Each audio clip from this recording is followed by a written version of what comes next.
I was the only grandchild who took care of my grandmother Eleanor in her final years. I took her to the doctor, paid for her medications, and spent entire nights by her bedside, while my parents, my siblings, and my aunts and uncles only showed up when there was a birthday or a free meal. When she died, they started talking about selling her house before the will was even read. What they did not know was that she had left everything arranged so that no one could erase who was actually there and who left her alone. They only showed up when her legacy had a price tag. My name is Julian. I never thought caring for my grandmother would tear my family apart. At first, I did not even call it caregiving.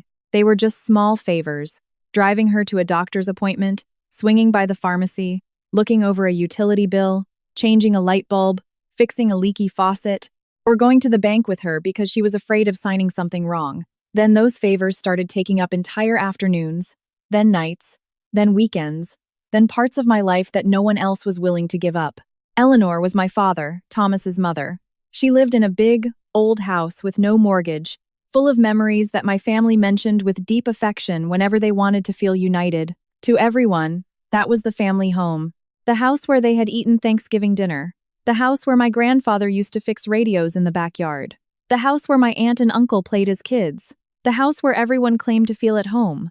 But when Eleanor actually started needing real help, the family home suddenly became too far away for everyone. My father worked too much, according to him. My mother, Grace, said it took too much of an emotional toll on her to see Eleanor sick. My brother Derek always had long shifts, meetings, or was just too exhausted. My sister Sarah lived 40 minutes out in the suburbs and talked about it as if she lived 4 states away. My Aunt Alice said she had already taken care of enough people in her lifetime. My cousin Ryan sent text messages with heart emojis but never showed up when we had to lift my grandmother off the floor, take her to the emergency room, or pay for a prescription that could not wait. I lived 20 minutes away across town. That was the excuse they all used. Julian is closer. They treated distance like a binding contract. The first time I understood that this was not going to be temporary was a Tuesday morning. Eleanor had an appointment with her cardiologist. My father had promised to take her. I was heading out the door for work when she called me. "Sweetheart, your dad is not answering. He is not coming for me." That is what she told me. I called my father. Nothing. I called my mother. "Your father left late and has a morning meeting. You can take her. It is just this once. Just this once." That phrase became an open door for everyone to escape through. I asked my boss for time off, picked up Eleanor, drove her to the clinic, waited 2 hours, bought her medications, and dropped her back home with a hot meal ready. Medicare covered the visit, but the pharmacy copay was $40. Eleanor tried to pay me back with small bills she kept in a tin can. I refused to take them. When I finally got my father on the phone that afternoon, he answered casually, "Thanks, son. Things got complicated on my end. It was an important meeting.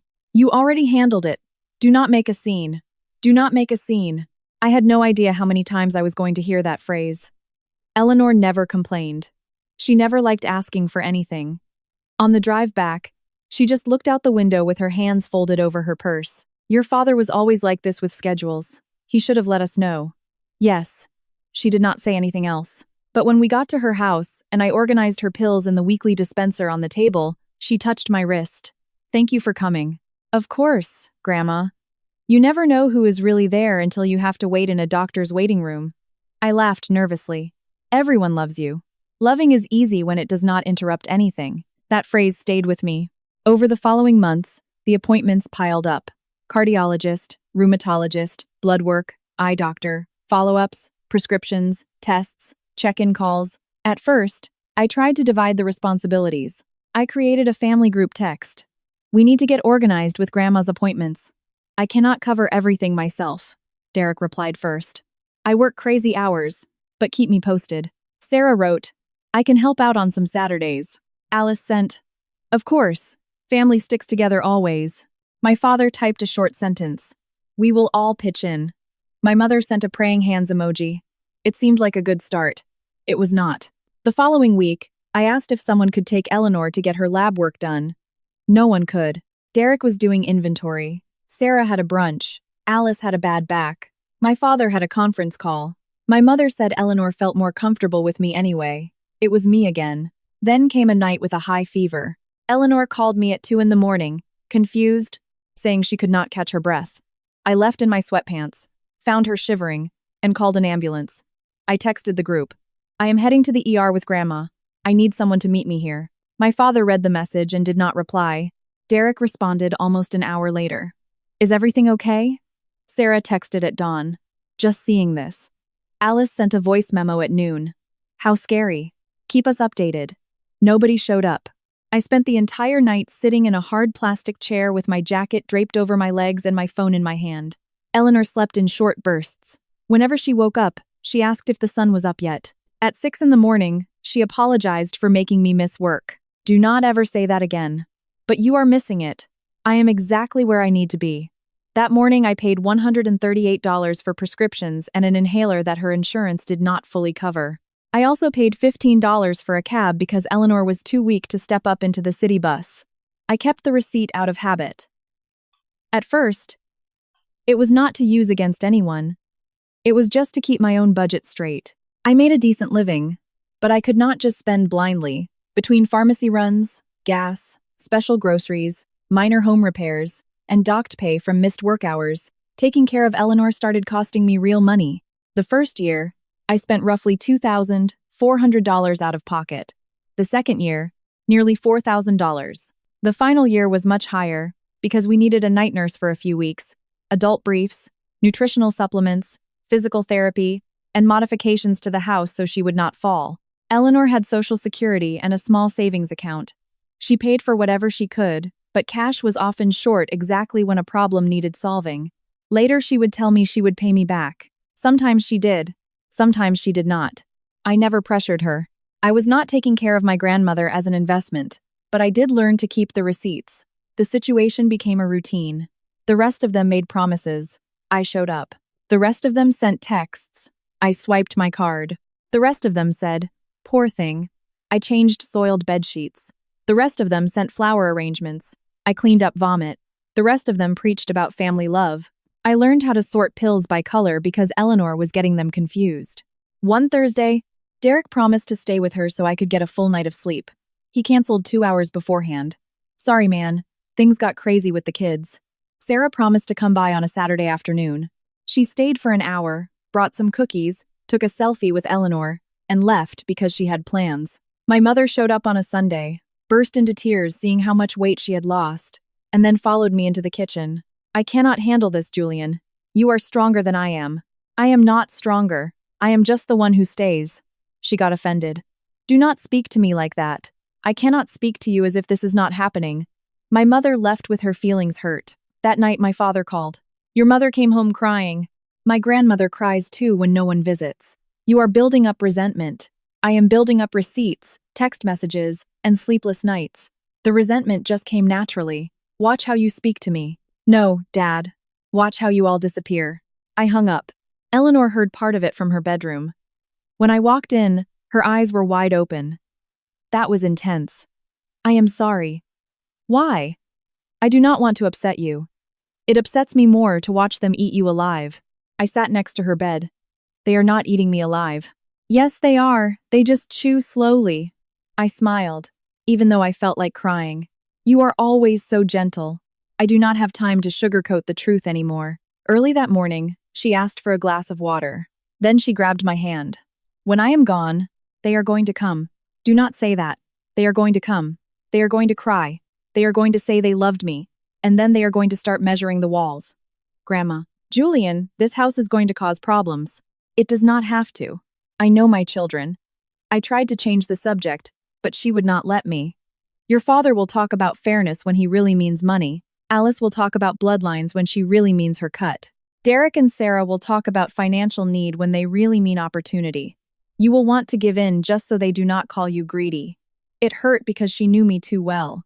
I do not want the house. I know. Then do not drag me into this. I am not dragging you into anything. I am making sure they do not drag you out. I did not fully understand what she meant at the time. A few weeks later, Carol, Eleanor's next-door neighbor, found me sorting out the pill organizer. Carol had lived next door for over 30 years. She knew my grandmother better than most of our relatives. She brought her soup, checked her mail, and texted me when she looked weaker than usual. Your grandmother spoke with Rebecca. Who is Rebecca? The estate attorney. I spun around. What for? Carol hesitated. You need to talk to her about that. I walked straight into the bedroom. You called a lawyer. Eleanor did not look surprised. Yes. Why? Because I am still of sound mind. That does not answer the question. It answers quite a bit. I sat on the edge of her bed. I do not want to talk about inheritances. I do. Grandma, I am not going to live forever just because the idea makes you uncomfortable. I stayed quiet. The house is in my name. There is no mortgage. The property taxes are paid up. There is enough in savings to cover my funeral and some final expenses. I do not want anyone using confusion to overturn what I decide. Do not say that as if I am waiting for a payout. It is exactly because you are not waiting for anything. I can talk to you. I do not want them thinking I manipulated you. They are going to think that anyway. Then, do not do it. Eleanor squeezed my hand with a grip that still held surprising strength. Julian, taking care of me did not make you the owner of my free will. It just gave me time to think clearly. That is different. The next day, Rebecca arrived. I did not stay for the meeting. Eleanor asked me to wait in the living room. Carol acted as a witness when she went in and came out. Dr. Mitchell was also there. He had evaluated my grandmother's mental capacity earlier that same week. Rebecca wanted to prevent any legal challenges. She asked questions, reviewed documents, and took extensive notes. When she left, Eleanor was exhausted but at peace. What did you do? What I had to do. She refused to tell me anything else. A month later, she handed me a sealed envelope with my name on it. Do not read it yet. When? When you need to. I do not like this. I did not like needing to do it either. I put the envelope in a file folder along with the receipts, medical authorizations, bills, and health records. I did not open it. During the final year, Eleanor declined rapidly. She could no longer shower on her own. Then she could no longer cook. Then she started forgetting if she had taken her medication. I installed grab bars in the bathroom for $70. I bought a shower chair for $85. I paid for a repair on the back door for $220 because it was not latching properly and Eleanor was terrified of sleeping alone. Later on, I hired a home care nurse for 3 nights a week over the course of a month. It was $1,200. Eleanor paid for half out of her savings. I covered the rest. My father found out about the nurse and called me. That is way too much money to spend. Then come over and take a few night shifts yourselves. I cannot commit to that, so the expense is necessary. You could look for something cheaper. I already looked. You always make decisions on your own, because you all disappear whenever I ask for help. Do not make a scene. That phrase had lost its power over me. Dad, your mother does not need less of a scene. She needs someone to actually walk through her front door. He hung up. Eleanor was in bed, listening. You should not fight with him so much. I am not fighting. I am going on the record. She offered a weak smile. You learned that from me? Yes. Then keep everything. I already am. Not to get revenge. Not so they cannot lie straight to your face. That phrase became a directive. I saved everything. Texts where I begged for help. Voicemails of last-minute cancellations. Pharmacy receipts. Handyman invoices. Uber receipts. Medical notes. Visitor logs. I also kept a small notebook that belonged to Eleanor. I did not find it hidden away. She handed it to me one afternoon when she could still manage to write, though with difficulty. She had jotted down dates. Julian came at Seta. Thomas called and did not come over. Sarah promised Saturday, stayed 1 hour. Derek said he would drop by. Cancelled. Alice sent flowers. Ryan came for the photo. They were not insults. They were an inventory. The unvarnished truth on paper. The last week was brutal. Eleanor was barely eating. She labored for every breath. She no longer asked about her children. That hurt me more than if she had begged for them. A person stops asking when they realize the answer is never going to come. My father visited 2 afternoons. The first time, he stayed 20 minutes. The second time, he cried beside her bed and said he could not bear to see her like this. Eleanor looked at him. I cannot bear to see myself like this either, Thomas. Yet here I am. My father walked out into the backyard. He did not come back until the funeral. Sarah arrived, reeking of strong perfume with a shaky voice. She kissed Eleanor on the forehead, promised to come back the next day, and never did. Derek sent a voice text because one of his kids had a baseball game. Alice said she was praying for us. Ryan posted a throwback picture on Facebook with my grandmother and wrote that she was the heart of the family.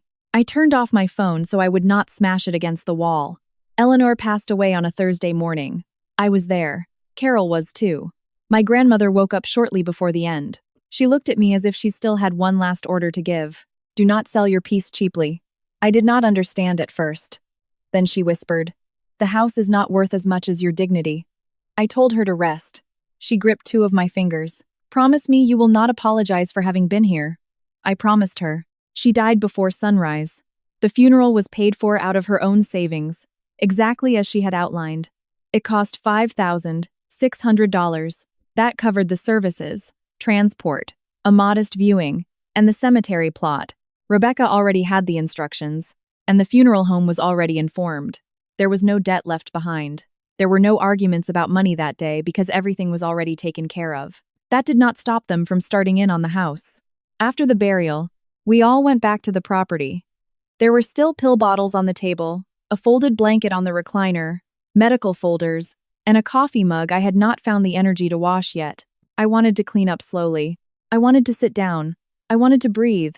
I wanted to process the fact that I was never going to hear her voice asking me for water again. My family operated on a different timeline. Derek was the first to speak. This place is going to need a deep clean. Sarah looked around. And major maintenance. We cannot leave it sitting empty for too long. Alice sighed. The best thing is to put it on the market before it starts to depreciate. It had not even been 2 hours since we left the cemetery. My father did not correct her. We have to be practical. Mom is gone. This house is way too big anyway. My mother wiped her tears. The important thing is to divide everything without any family drama. Divide. The word stepped into the room as if it had been waiting out on the porch. Derek cleared his throat. I know a real estate agent. I could have him come do an appraisal this week. Sarah chimed in. With my cut, I could pay off my student loans and maybe put a down payment on a condo. Ryan, who had arrived late to the funeral service, asked what property values were like in this zip code. I looked at them one by one. My grandmother was still lingering there, not as a lovely memory, but as a freshly finished shift of hard labor. Her mattress still held the indentation of her body. Her cane was still leaning against the hallway wall. Her pill bottles were still open, and they were already counting the square footage. We have not even read the will yet. My father glared at me. We do not need to read anything to know this gets split evenly among us. Yes, we do. Julian, do not start. I am not starting anything. Alice cut in with a soothing voice. Your grandmother would have wanted us to act like a family. Now she wanted to act like family, before I could stop myself. My mother looked horrified. Do not use that tone. What tone? The tone from the hospital waiting rooms, the pharmacies, the nights when no one picked up their phones, Derek snapped. We all did what we could. No, you all did what was convenient for you. Sarah burst into tears. You do not know what I was going through in my life. You do not know what I was going through either. But you are talking about your cut as if you had been here. My father stepped toward me. You are exhausted and grieving. Do not say things you will regret later. I regret waiting this long to say them. The living room went dead silent. I did not want to open Eleanor's envelope right then and there. Not yet. I grabbed my folder, walked out the front door, and drove back to my apartment. I did not sleep that night. My head was spinning with their phrases. Family home. Divide what is mine. Sell before it depreciates. The next day, my family started a new group text called Mom's House. They did not ask me. They just added me. My father texted, we need to coordinate the appraisal. Derek, I can call my guy. Sarah, let's not drag this out. We all need closure. Alice wrote, Eleanor would not have wanted lawsuits. Ryan, the longer we wait, the less it is worth. I read all of it without replying. Then I called Rebecca. This is Julian, Eleanor's grandson. I have been expecting your call. That stopped me in my tracks. She told me you would call when they started talking about putting the house on the market. That happened yesterday. Then come to my office tomorrow. Bring your driver's license and any documents she gave you. I have an envelope. Do not open it yet. Why? Because we will read it at the appropriate time if it becomes necessary. The next day, I drove to the law firm. Rebecca received me strictly professionally. She explained that Eleanor had executed her last will and testament several months before she passed, complete with a medical certificate of capacity, 2 witnesses, and full documentation. She had also drafted a supplementary letter, leaving a copy in her file and one for me. I cannot give you all the details before the formal reading of the will, she said. Just tell me if I am in trouble. You are in the middle of a conflict that your grandmother saw coming. That is not the same thing. The reading was scheduled for Friday. The days leading up to it were an exercise in patience. The family group text kept pinging with messages.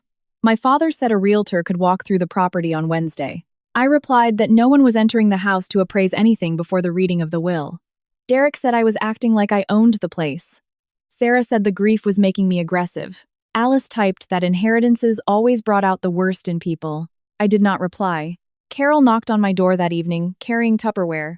"You have not eaten." "I am not hungry." That was not a question. I let her in. She sat with me at the kitchen island and stared at the folder on the counter. They already started. Before the funeral, coffee was even cold. Eleanor knew they would. "Do you know what she did with Rebecca?" "Not the legal details, but I know she wanted to protect you. I do not want this to turn into a war." "It already was a war, Julian. You were just the only one taking the hits in silence." I pulled the envelope out of my jacket pocket. "I have not opened it." "Then, wait until you need to. And if you need to, you will know." On Friday, I walked into the law office carrying the envelope, Eleanor's notebook, and my folders. My father was already in the waiting room with my mother. Derek was on a hushed phone call. Sarah was scrolling through her phone. Alice was sitting next to Ryan. Not a single one of them asked how I was holding up. I was not surprised. Rebecca ushered us into a small conference room. My father took a seat at the head of the table as if he were chairing a board meeting. "Before we begin," Rebecca stated, "I want to make it absolutely clear that Eleanor signed these documents in full possession of her faculties. With legal counsel, witnesses, a doctor's certificate, and comprehensive documentation." Alice frowned. "Why are you clarifying that?" "Because Eleanor explicitly requested that I do so." My father froze. Rebecca read through the formal boilerplate. Full legal name, social security, property address, dates, witnesses, declaration of sound mind. Then came the section everyone was waiting for. The house was left entirely to me. I was also named the beneficiary of the furniture that was not specifically itemized, the checking account designated for the initial maintenance of the property, and the personal files Eleanor had set aside. That bank account held $9,800 after the funeral costs and her final medical bills had cleared. Rebecca explained that Eleanor had earmarked that money to cover property taxes, urgent home repairs, and utilities for the first year. She left my father, my grandfather's watch. She left Alice some small pieces of jewelry. She left Sarah a fine china set she always claimed to admire. She left Derek my grandfather's antique tools. She left Ryan a box of old family photo albums. She left everyone something, but the deed to the house was mine. The silence in the room was not sorrow. It was a calculator stopping mid-equation. My father spoke up first. "That cannot be right." Rebecca maintained a flat tone. "It is Eleanor's legally binding last will and testament." Alice leaned forward over the table. Eleanor was sick. She was physically sick, not mentally incapacitated. My father glared at me. "What did you do to her?" The accusation cut right through me. "Nothing. Do not play innocent with me. You basically lived at her house. You controlled her medications, her doctor visits, her paperwork. You isolated her." I let out a single, humorless laugh. "I isolated her so much that I spent years begging you all for help." Derek slammed his hand on the mahogany table. "Do not play the victim here. I am not playing anything. I actually was the victim for a long time without saying a word." Sarah started sobbing. "This is not fair." "No. What was normal for all of you was for me to do all the heavy lifting so you could all cash out at the end." My mother covered her face with her hands. "We are grieving here." "So am I. The only difference is my grieving started way before we walked into this office." Rebecca raised a hand to stop the shouting. Eleanor attached a personal letter to the probate file, and a duplicate was given to Julian. Everyone stared at me. I pulled out the envelope. My father turned pale. "You had that hidden away. I had it safely stored." She asked me not to open it until it became necessary. Alice scoffed. "How convenient." Rebecca flipped to another page. "The exact same letter is right here in my file. Julian's copy is not the only draft." That slammed the first legal loophole they tried to pry open. I looked at Eleanor's shaky handwriting on the front of the envelope. "Julian. Nothing else." I ripped it open. I did not want to read it in front of them. Part of me wanted to run out to my car, read it alone, and cry without an audience. But Eleanor had not written it just for me. She had written it specifically for this room. I began to read. "If you are reading this, I am sure some of you are claiming that Julian manipulated me. He did not. My mother let out a whimper. My father looked at the wall. Julian never asked me for the house. Julian never brought up the inheritance. He avoided the topic constantly because it hurt him to think about my death. I made this decision entirely on my own, of sound mind, with legal counsel, and witnessed by neutral parties. I took a deep breath before continuing. During my final years, everyone had the opportunity to be here. Some of you called, some of you made empty promises, some of you stopped by for birthdays, some of you posed for photos, but caring for someone is not visiting when there is cake to eat. Caring for someone is showing up when there is a fever, when there is fear, when there is indignity, when an old woman needs help getting off the bathroom floor, and nobody wants to look at how fragile she has become. Alice stared down at her lap. Derek clenched his jaw. Julian drove me to my doctor's, paid for my prescriptions when no one else returned my calls, slept in hard hospital chairs, and managed my life when my own body refused to obey me. He did not do it for financial gain. If he had done it for the money, he would have asked about the deed to the house. He never asked once. I kept reading, my voice dropping quieter. I am not leaving him this house as a prize. I am leaving it to him so that those who confuse their absence with entitlement cannot turn my death into a real estate transaction. My children have beautiful memories in this house. But memories do not change adult diapers. They do not pay for pharmacy copays. They do not answer the phone at 3 a.m. Julian was there. That carries more weight than any pretty speech. My father stood up. I am not listening to another word of this. Rebecca was unwavering. You are free to step outside, but the reading of the will proceed. My father sat back down. The letter ended with a sentence that is still burned into my brain. Julian, do not distribute out of guilt what I am leaving you out of truth. I slowly folded the paper. No one said a word for several agonizing seconds. Then, the room exploded. My father declared he was going to contest the will. Alice claimed Eleanor was a victim of undue influence. Derek accused me of orchestrating the whole thing. Sarah said she desperately needed the cash and that I could easily split it. Ryan muttered that a property like that should not be monopolized by a single person. I opened my accordion folder. This is not a reality TV show. This is the record. I tossed printed screenshots of the text messages onto the table. The night Eleanor took a fall, I begged for help. Alice replied the next afternoon with a prayer emoji. Alice opened her mouth to defend herself. I cut her off. Derek, you claimed you were swamped with your kids. That exact same night, you posted photos of a steak dinner on Instagram. His face flushed red. You have no right to stalk my personal life. I was tracking who showed up to the hospital. You were posting about ribeyes. Sarah, you promised to take a Saturday shift so I could finally sleep. You showed up for an hour, took a selfie, and bailed. You do not know what I was going through. You do not know what I was going through either. Yet you are demanding a piece of equity in a house you never maintained. I looked at my mother.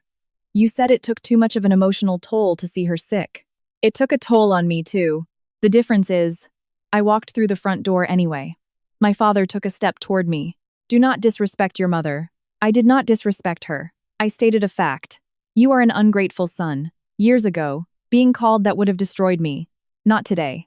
Ungrateful would have been letting the woman who helped raise me die alone just so I would not be inconvenienced. Rebecca closed her legal binder. This meeting is adjourned. Any formal objections must be filed through probate court. My father pointed a finger at the letter. We are taking this to court. Go right ahead, Rebecca replied. That is exactly why we secured the documentation. Over the next few weeks, my phone was bombarded with messages. My father texted that I was stealing his childhood home from him. I replied exactly once. I did not steal the house from you. You abandoned it while there was still a living, breathing person inside. Derek suggested we list it and split the profits 50-50. I am not distributing out of guilt what Eleanor left me out of truth. Sarah texted that she was drowning in debt. I sympathize with your debt. I do not sympathize with you claiming it gives you equity in a home you refuse to care for. Alice sent tearful voicemails, arguing that the elderly naturally cling to whoever is closest, but that does not mean she had the moral right to disinherit her own children. I did not text back. Ryan was much more blunt. If you do not volunteer a percentage, this is going to get extremely ugly. I took a screenshot and saved it. Rebecca advised me not to engage, to safeguard all my records, to inventory the estate, and to change the locks since I now had legal possession of the property. Several family members still had spare keys. I hated thinking they would trespass. but I was done making decisions based on the Hallmark movie version of my family. I called a locksmith. My father found out quickly. He called me in a blind rage. "You changed the deadbolts." "Yes. How dare you? The property is my legal responsibility now. That is my house too, regardless of what some piece of paper says. I am Eleanor's son. You were her son too when she needed someone to lift her out of the bathtub. Are you going to hold that over our heads for the rest of our lives? Until you stop talking about this house as if it maintained itself." I hung up. A week later, they tried staging an intervention. My mother asked me to attend, just to keep the peace.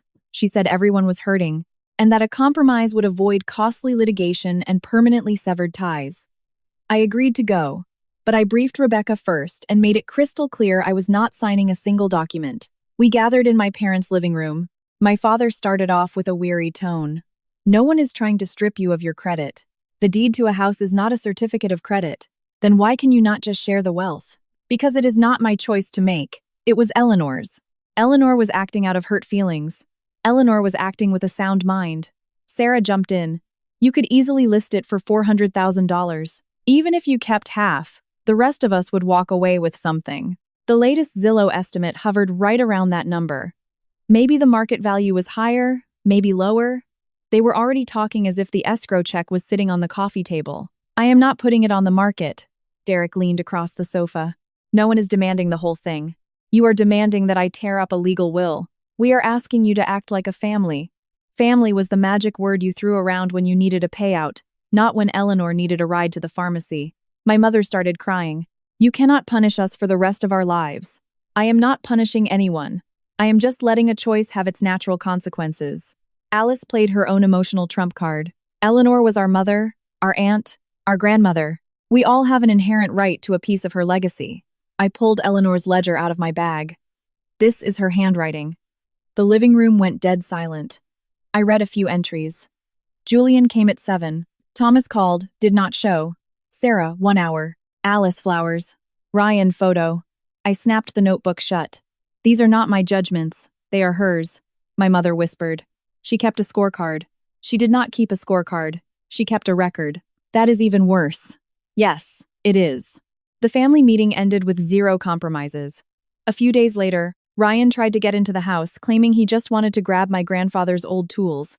Carol spotted him from her window and called me. I pulled into the driveway before he could force the door. "I was just going to look around." "You are trespassing. This house belongs to the family too." The word family does not work as a master key. He stormed off, throwing insults over his shoulder. I documented the incident. Alice scheduled a consultation with a probate attorney. My father did the same. For weeks, I received legal threats. That Eleanor lacked testamentary capacity. That I exerted undue influence. That Rebecca was my personal friend. That Carol was in on a scheme. That I had fabricated a narrative to steal the inheritance. Rebecca stonewalled them with the paper trail.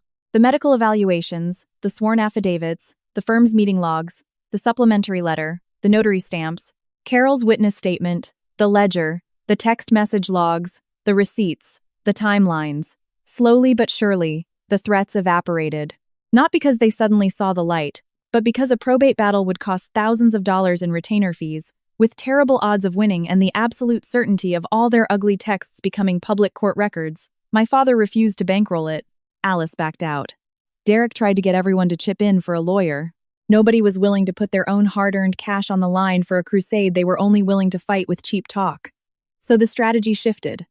My father called me late one night, his voice subdued. "Son, I do not want to spend my twilight years estranged from you. I did not want Grandma spending her twilight years with only me, either," he sighed. "We made some mistakes." It was the closest thing to an apology he had ever uttered. I did not feel moved. I just waited. "But you could afford to be the bigger person here." And there it was. It was not an apology. It was just a lockpick trying to open the exact same door. The bigger person. With what? With the deed? With a lump sum? With a percentage? "Dad, tell me one thing, without bringing up money. Tell me what you actually miss about her." He went completely silent. He could not fire off a quick answer. That told me everything I needed to know. "I am not asking you to sell the whole estate," he continued. "Just something symbolic. Grandpa's watch is symbolic. That watch does not pay off a mortgage. Then you are not talking about symbols." I hung up the phone without raising my voice. That was the real finale to this whole ordeal. I did not list the house. Over the next few months, I slowly fixed it up, not because I planned to move in right away, but because I refused to let it fall into disrepair, just so they could claim I did not know how to maintain it. I paid $360 for a roof patch, $420 to fix some water damage under the kitchen sink, and $110 to replace an interior doorknob. I paid the minimal property taxes that were left over from the last quarter. I used funds from the checking account Eleanor left behind for maintenance, exactly as she had legally outlined. I documented every single dime. Every time I fixed something, it felt completely different from the years of caregiving. I was no longer putting out emergency fires while everyone else offered empty thoughts and prayers. I was deciding what to do with a shield Eleanor had forged to protect me, rather than a chain tying me down. I kept her bedroom exactly as it was for a while. Eventually, I boxed it up. I donated her clothes to Goodwill, kept a few handwritten cards, and filed her ledger and the final letter in a binder next to the official will, not as a championship trophy, but as a compass. One afternoon, I found another sticky note tucked inside an old Betty Crocker cookbook. Julian, if the house feels too heavy, sell it. If it brings you peace, keep it. But you make the call, not them. I sat down on the linoleum floor with that post-it note in my hand and cried for the very first time without an ounce of anger, because even from beyond the grave, Eleanor was still trying to set me free. I have no idea what I will do with this property 10 years from now. Maybe I will hold on to it. Maybe I will rent it out. Maybe someday I will call a realtor because I decide it is time. Not because a family who refused to be caregivers wants to cash a check. But I know exactly what I did not do. I did not divide the equity under peer pressure. I did not list the property to buy their silence. I did not hand over pieces of Eleanor's final wishes to people who only learned the word fairness when fairness translated into dollar signs. I did not let them turn my devotion into their dividend. My family loved to preach that the house belonged to everyone because everyone had childhood memories inside its walls. But memories did not pick my grandmother up off the bathroom floor when her legs gave out. Memories did not cover the copays at CVS. They did not pull all-nighters in the ER.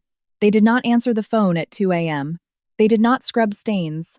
They did not sort out the morning pills. They did not listen to her fears. And they did not hold her hand as she took her final breath.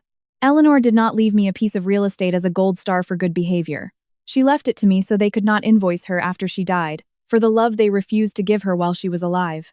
When they all cornered me, demanding I split the assets like a good family member, I opened her envelope and finally understood her ultimate parting gift. It was not a deed to a house. It was permission to stop justifying my love to people who only stepped up to the plate when love was finally being paid out as an inheritance.